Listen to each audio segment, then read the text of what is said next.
Hello, I am currently level 45 as a Titan.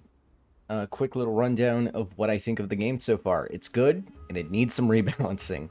For early access, this game is amazing.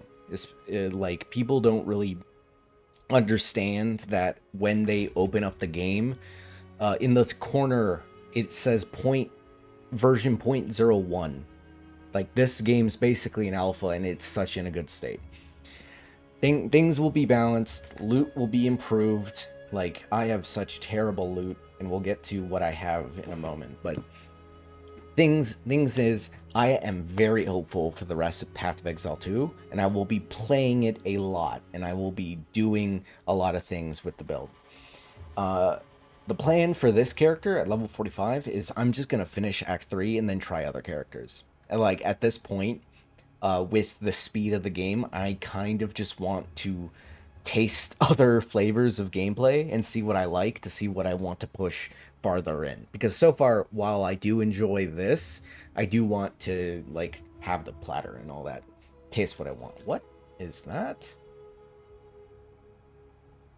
Oh, neat. That's a neat helm. Anyways, um, my build. First off, I'm going to say it's a Quarterstaff Titan, focusing on the fact that we can do a lot of stun, and Quarterstaffs are very, oh, a Brain Rattler too? I am getting so distracted. Um, Quarterstaffs do a lot of damage, and so what we have here is we have it split between these two, a Maul and this Quarterstaff, which is a more stun-oriented Quarterstaff because it causes daze with all attack and all damage. And so what I'm doing is I'm going fully into damage and stun and duration of stun and damage while stunned so that I can go crazy with flurries of blows and potentially do a perfect strike in the middle of there for a big hit. But here's what it generally looks like. Need some attack speed, area damage, general life, the two-handers, trying to get armor over here, a bunch of strength nodes because a lot of the travel nodes are required for the dexterity and required for a lot of the gems. This one over here for stun buildup, and I'm going to be coming over here for physical damage and then grabbing weapon swap for mace damage, and then also grabbing these with the quarterstaff and the rage, and these with the maces for additional damage. And because the quarterstaff has a high crit chance, it makes sense to grab these, which is kind of nice that they put this here. It feels like it was meant for me, you know? Also want to grab this eventually because hits against damage enemies is lucky. That's very nice. That's very good. But also the nice thing about a lot of this is that um, most of these damage nodes are not specific to like physical damage. Mostly just two-handed weapons and that kind of thing. And I could go over here and grab this stuff and more stun. Thank you, Survey. Um, and grab that kind of stuff. But you know, it's very early in the build and it can be optimized way more. But for what it is, it's fun. And I'll show a little gameplay in a minute. But first things first, the gems. Not using the main ones. I probably should. They do a lot of damage, but just not liking the gameplay. Mantra Destruction is just kind of here for an additional extra damage when I need it. I generate a lot of combo, so Tempest Flurry, this with Crescendo, this is the main bread and butter combo you use for like bursting down enemies. Armor Breakers here just kind of as an additional side in case I need it. Um, Bolting Impact, this one is one I use a lot because it consumes days for more stun buildup and I can use that. It also has Holy Descent in it for some healing.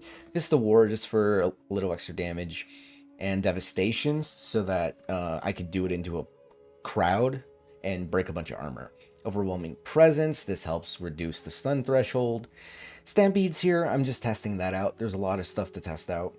I really wanted to use Whirling Assault earlier, but it just did not feel good like at this low of attack speed, because Monk can skill attack speed way more. Meanwhile, I can't really. The Tempest Spell, delicious damage and like very fun to use. Perfect Strike over here. And I'm eventually going to be getting the skill gem that requires it to be used at a certain combo levels to get a bunch more damage. And yeah, no, it's very fun. Wind Blast here is just as a get-off tool and to do some light damage at a distance for maiming and additional days. Yeah, no. Game's fun. I'm going to be zooming in here to avoid any spoilers. And I'm going to be going to an area just to show a little light gameplay off. I should probably turn off the chat. Who knows what could have shown off? Apex of Belf. This area was disgusting, but it was fun. Yeah, no, I think the plan for after I complete the axe is try out Chronomancer Grenadier, because I think I'm going to be playing a shotgun mercenary in couch co-op. And depending on how that goes, that character might go on. Yeah, so here's the general gameplay. You slam into a pack. Do this. Oh, is there a rare now? Get the bell down. Up clear. Oh yeah, there's this. Oh, that's why. Okay. Yeah, you use the dust thing because what it does is it actually, on non-tangible items, it will basically stun a bunch of people. There you go. And then bam. There we go. And a rare belt. Did we get good loot? Cold, regen, life, some stun threshold. It's only barely worse than what I currently have. That's funny. I'm gonna show a little more gameplay just real quick. This is very fun. Very fun thing. And obviously, like, this area is a little under-leveled, but you can kind of get the sense of what I'm going for. As you saw there, that broke the armor of a bunch of enemies. Just because it stunned them. So if I just keep scaling flat damage and make that thing stronger, I could break armor more consistently. And obviously, that's just going to come with more gems. I really wish I didn't have to use the lightning skill for this, but I found that it's just the best single target I can do. And if I actually quickly throw in Whirling Assault, you'll see. I'll throw in Martial Tempo just to show the difference. Okay, I got stuck on something there, but like, I couldn't control myself. Yeah, like I can't turn.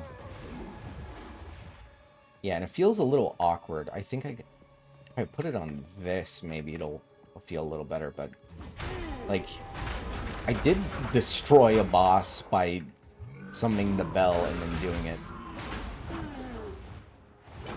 But it's also way more mana hungry, and it also does not do the same amount of damage as Tempest Flurry right now.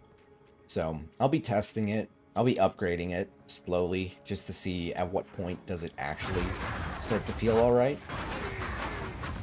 Because it can do some clearing. It's just a little awkward. And the only reason why this is actually doing some work is because this is a lower level area. Yeah, but as you can see, it's just kind of hard to work with. So definitely think that could potentially be something that they work on. And then I'm gonna go back here, and then I'm just gonna Yeah, just way more damage, hit the stun quicker. It's also got additional shock as an ability to gain some more damage. Just, you know, something to think about. And also, I think I might also switch the Wind Blast for the shock version of it that's later in the tree, just because that actually did some real damage, and that could potentially be good for ranged situations. Because the Wind Blast seems like it's primarily just kind of a status builder. Kind of like how I'm using the Impact currently. But this Vaulting Impact's kind of my opener. This, and then this is my ender. And then Mantra Destruction I will definitely have to replace to get something actually good from it. Yeah, but no, that's quick update. Quick intro just to show people that, like, hey, a Quarterstaff Titan, that's pretty all right. It's something you can do if you are into the gameplay of just stunning just whole enemies, constantly stunning people. And yeah, I'm gonna be I'm gonna be playing this game a lot more.